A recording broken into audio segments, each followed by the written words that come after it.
Hi, this is Mauvu doing your feedback. If you have any questions, just ping me in your thread.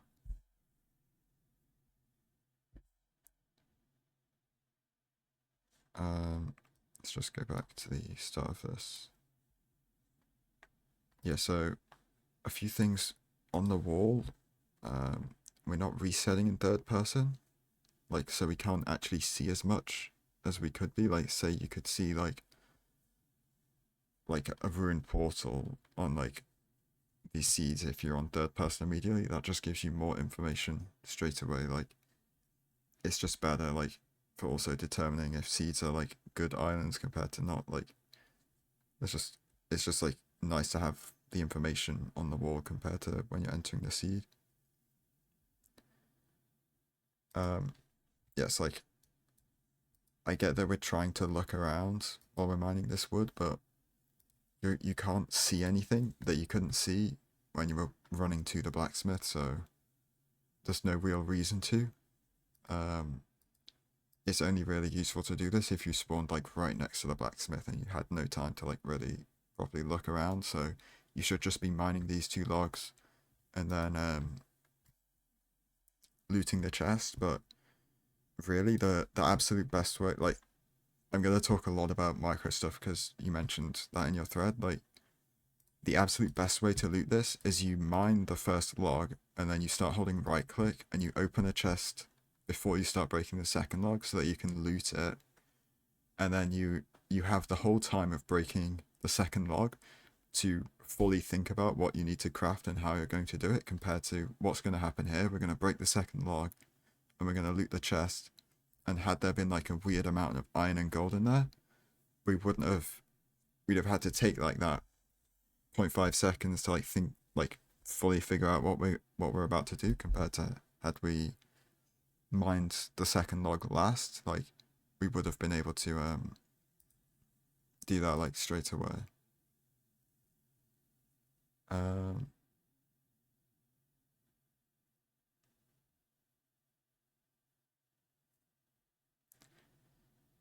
yeah, so there's like another micro thing you can do here. Like it's a little bit of a high roll or low roll, whatever you want to call it. Like you can punch the golem as you run past it to the second blacksmith, and he'll follow you obviously to the blacksmith, and then that means you won't have to go back to kill him.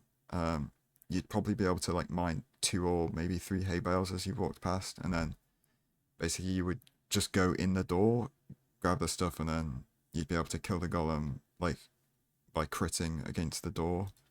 Um, okay, well, it would have been bad on this seed because you get all your iron straight away, but it's something to consider doing on village seeds.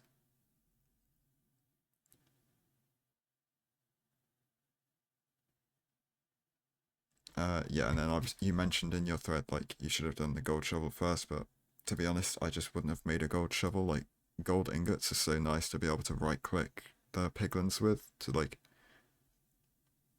instead of throwing a gold shovel at the ground as your distraction, the piglins won't be able to see, like won't see it immediately. But if you right click a guy with a gold ingot, they just immediately get distracted and they can't hit you with a sword. Um,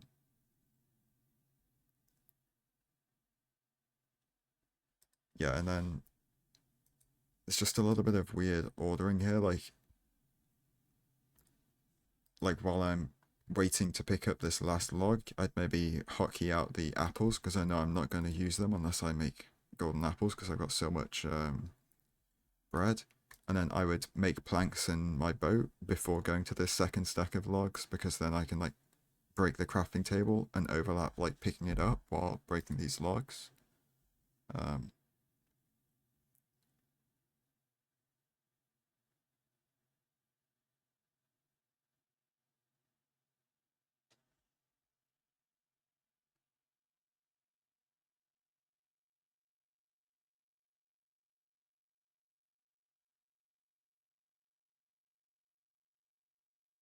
um, on village seeds, it can also be an idea to yeah toggle hard, but like immediately.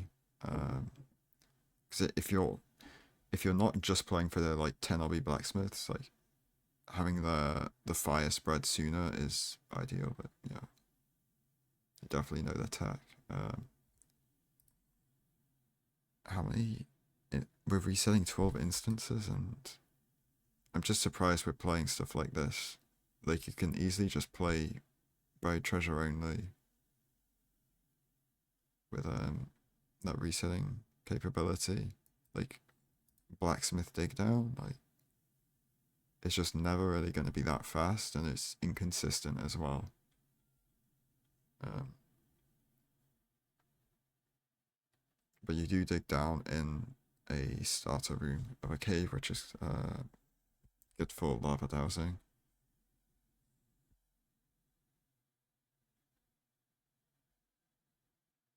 We not.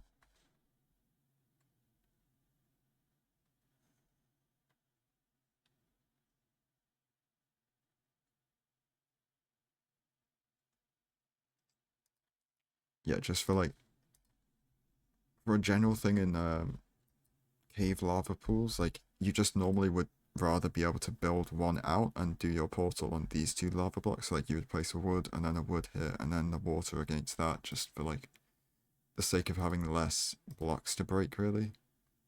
Because you have to do a little bit of like surgery there to like fix the lava pool.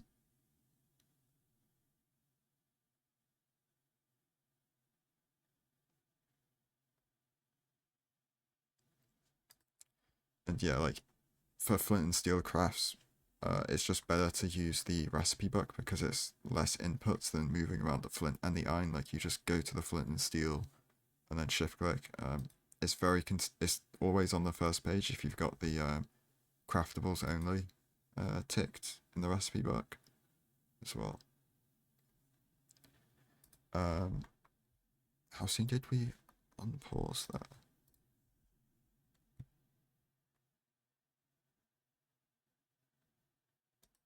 Yeah, so you want to wait for this number here, the one that's 275. So I think it's you want to wait for it to reach 256 before unpausing, because that indicates like how many layers of chunks have been loaded in, and you want to wait for at least 8 layers of chunks to be loaded in, even when you have a close bastion, and that's to reduce the amount of mobs that spawn.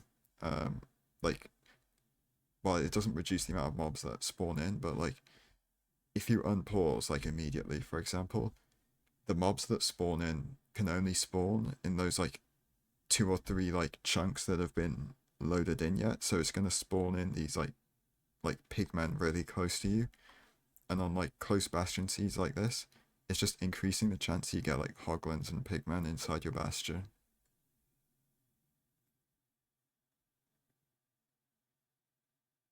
And then like yeah, we should F3C on Nether Enter as just like like a forced habit because it's not a time loss ever to do it, and it's just good for like consistency.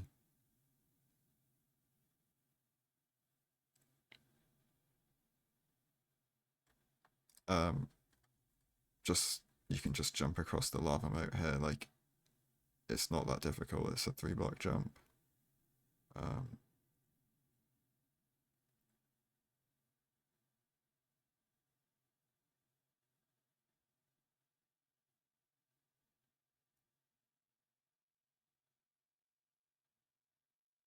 are we doing like T-Rag route or something?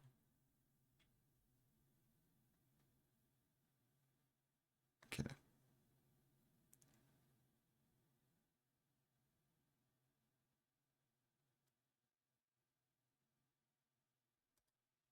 I don't think you have to throw that much gold. Like you just throw one, and then when you break the block at the bottom, you just throw another one to keep them distracted. But like, it's fine. Um, okay, a little bit of like treasure micro stuff here. Um, obviously this is good. But like here, when we're mining these blocks, I mean, there's like slightly better block order, but also you don't want to be falling down here unless like until you see the gold block, and the reason for that is when your player like is lower, um, it messes up piglin pathing for coming up the stairs, and it's gonna delay certain pigs like late pigs from coming up. Um, all your guys got up very quickly though, so it doesn't look like that happened. But it might just be best if I record like a video of myself like mining the gold blocks in treasure. Because there's a lot of like stuff that I'd have to explain. I feel like I wouldn't do a good job in a video like this, but yeah, if you want to see that, just ask me in your thread. Um,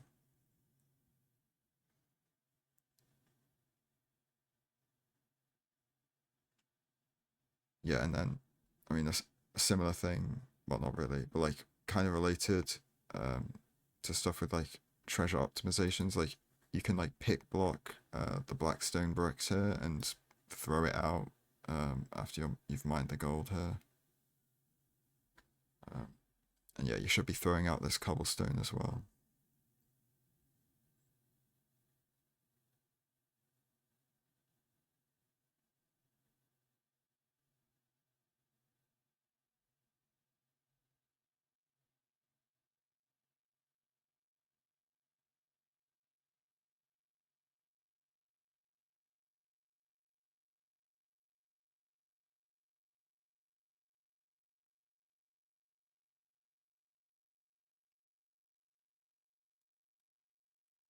Um,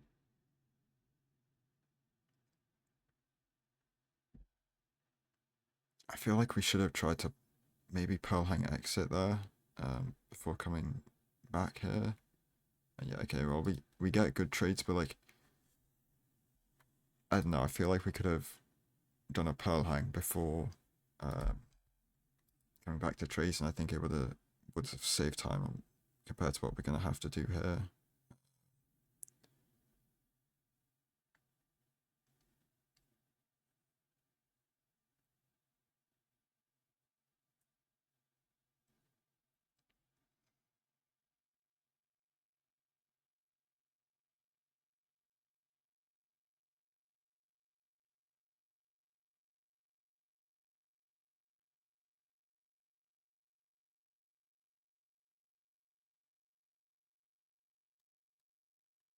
Yeah, so we're not playing aggressive enough here. Like we've got loads of bread, loads of pearls. We should just be like pearling as soon as we make the decision on where we're going. Like you're obviously going this way. You can just you could send a soul speed pearl onto this terrain, which is just fast, and then like and if we're gonna wait to try and see if we can find like more new terrain and we like don't here, you should just send like a fully max soul speed pearl at this tree and then clutch on the side of it. Yeah, also our hotbar's a little bit weird, like why have we got cobblestone and apples here? Is that the fortress to the right? Yeah.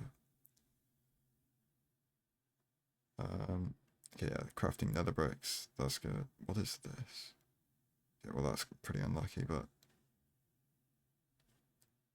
okay, yeah, like same thing with like the blackstone bricks. You don't always have blackstone bricks in every run, so it shouldn't be part of your hotbar. Like most people will just run soul sand and gravel for that reason. Um,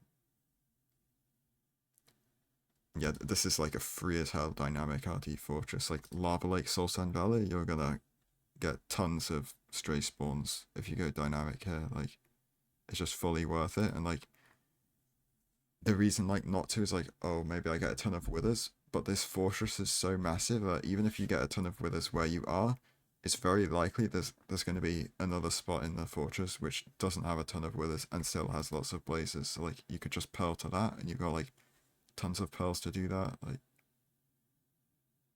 yeah, there's absolutely no reason to play a spawner on this. Like the fortress is incredibly high quality. Like there's the other spawner over there, like and that spawner going over there, it's fully Lava Lake Soul Sand Valley. Like you can't get anything better than that part of a fortress. Like maybe there's an argument to not play um, dynamic in ranked, but like you've just got to send it on this. Okay, so there's like a micro way to like, well, like a micro time save way to deal with withers on this. You like place gravel here, and then like you place like some more gravel down the middle of the like hallway so that the withers walk down like this right hand side past you, and as they walk past out to like try and get to you, you just jump over the gravel and then block off the like entrance behind you. Like it's the similar thing to what you can do in like buried fortresses, but you can do it on these like four-way or like the fortified four-ways as well. And also this mining order for breaking out a spawner is suboptimal.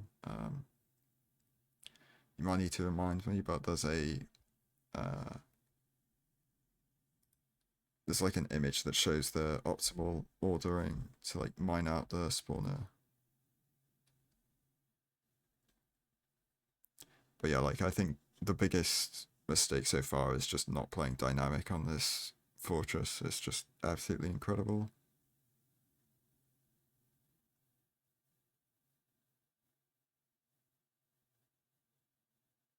I feel like we've had decent rates as well, so like that's just more, well, and it's like the way this fortress is also laid out is like also good because you can quite easily finish your like dynamic RD like pathing so that such that you finish at this spawner that you're at now, and then doing that basically, even if you got really bad blaze rates, you're able to pivot into playing a blaze spawner. And yeah, when you get a stone sword drop from a with a skeleton, critting with a iron axe and a stone sword, or a stone axe and a stone sword, it's two shots to blazes. So it's just like you can use it similarly to iron sword. Um, and then there, it's sort of debatable as to whether you should first portal. Like, we'll just go back here. It's like obviously you don't want to let this rod drop, but we take like a melee hit, which kind of just like, yeah, you just don't want to take the melee hit there. But like after getting this rod, like we know we've got 6. The reason I'm saying like you should first portal now before picking up that other rod is your Y elevation is higher, so you're less likely to get caved. And also, you're in a much cleaner place to build the portal, so your portal build will be faster as well. So, I think you probably should just, like, the potential time loss is like, I don't know, say you like, hit a really close blind, or like you hit a really close ocean exposed blind, or like you strong a blind, like, then obviously going back for the rod is just, like, straight time loss, but you don't really want to be playing for that, you know, because it's not very common. Um, like even if you hit like a 150 block blind, you can just portal break, and it's still a time save to have built the portal up there instead. And then I guess like another thing is you would re-enter and have like a much better area to send a pearl hang to any direction, which the stronghold is, compared to like where you're going to re-enter here. If the stronghold is back the other way, like over the spawner, you're gonna have to like pillar up a bit before you can pearl away as well. Like there's all these different things you should be like trying to think about when deciding where you want to first portal.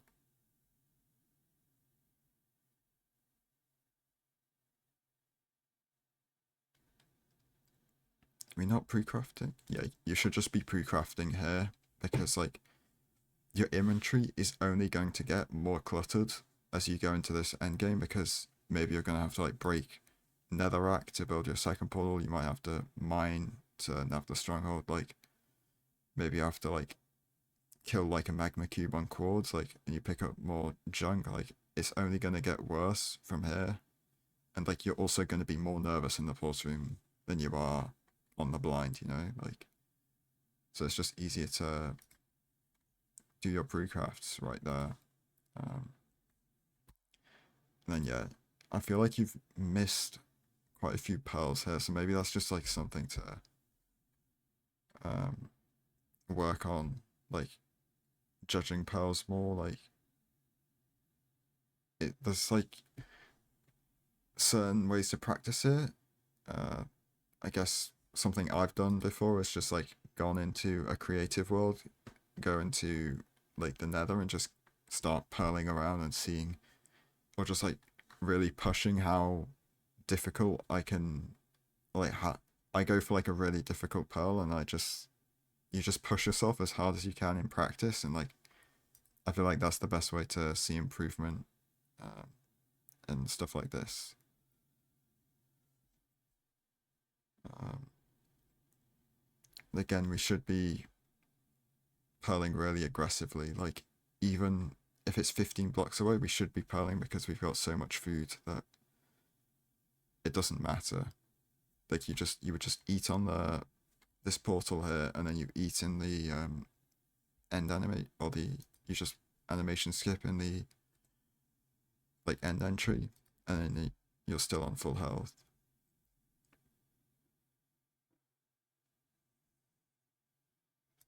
Yeah, so we should be like sending the preempt, even if we're not in starter, we should be at least sending somewhat of a preemptive scan straight away, because maybe going back to starter is like away from the portal room, right?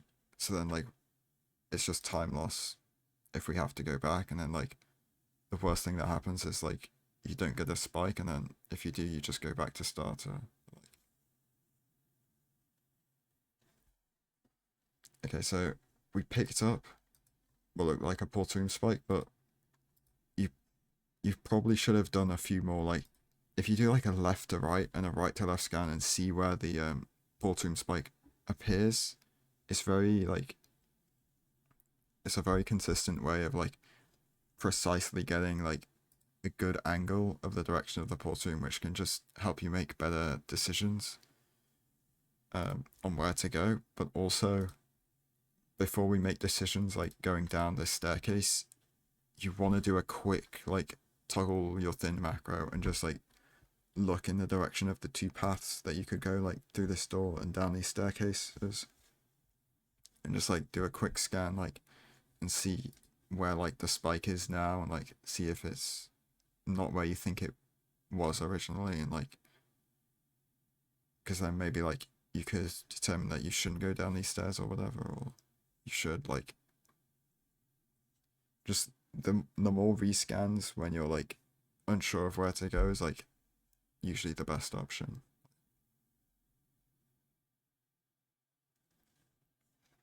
And like we've done all of this without rescanning once, where like maybe we could have just like saved time. Yeah, you should have just broken the block the iron door was on there. Like, so just through her.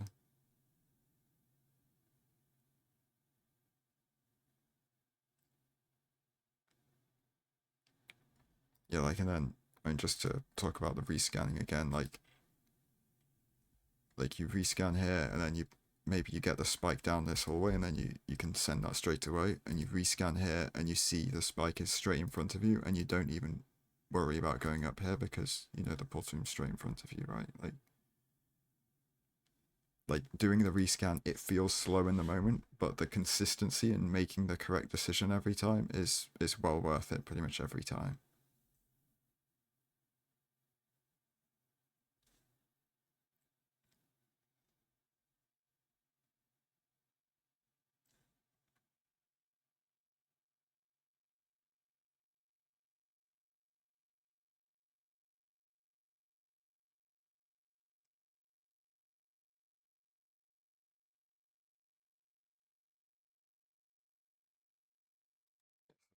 Top 103, when you when your Y value reaches 101, you can jump and then send another pearl, or like just pearl up to like skip pillaring up the last two times, because like it's just a faster way to get on top of the pillar, or on top of the tower.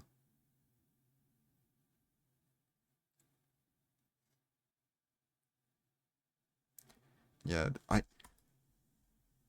saw you mentioned like not using the crossbow. This is why I like the 95 standing setup on 103 more, because I mean the bed timings is just the same as the setups on like side setups on 97, 194, like all of those towers. It's just this like if you do the 95 standing on 103, it's the same as the side setups on those. It's like the bed timings are like you get much better at them through practice because it's all the same. And then also because you're further away from the tower, you're able to like have a better like vision of the dragon even when it's coming from behind you. So you can like it's much easier to get +1s on it because you can time the bow shot much better. Um,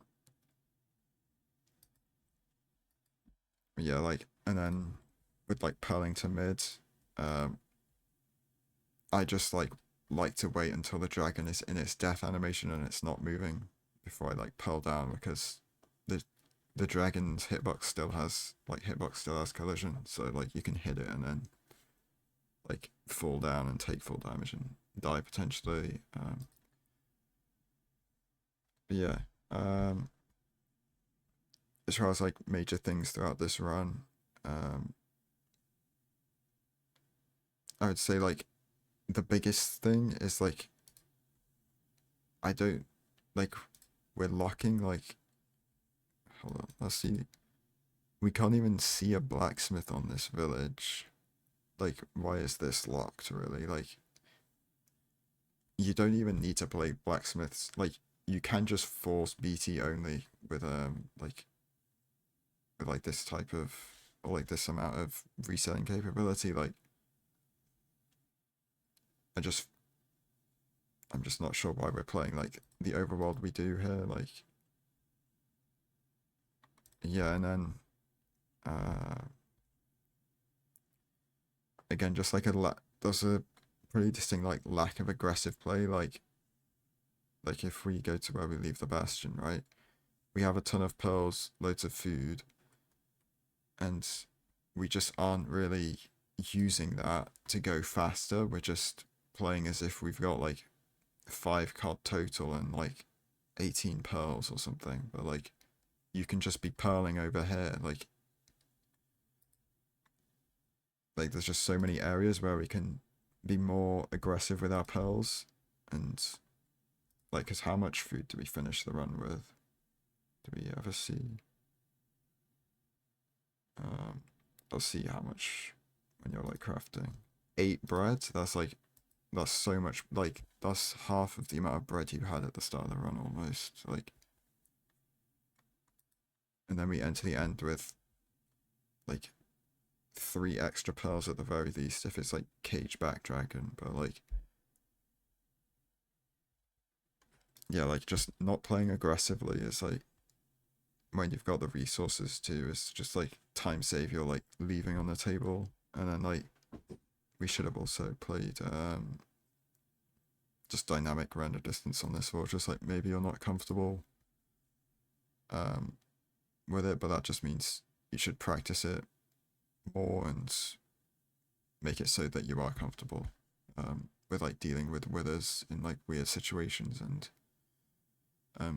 properly ordering like your pathing in the fortress, because like I feel like there's a much higher skill cap in dynamic render distance like spawnless fortresses than it is in like just blaze bedding the spawner, which is like sometimes the reason why people won't play it, because they're not confident they'll be able to play the fortress like well. But that just means like you just need to practice it more, you know.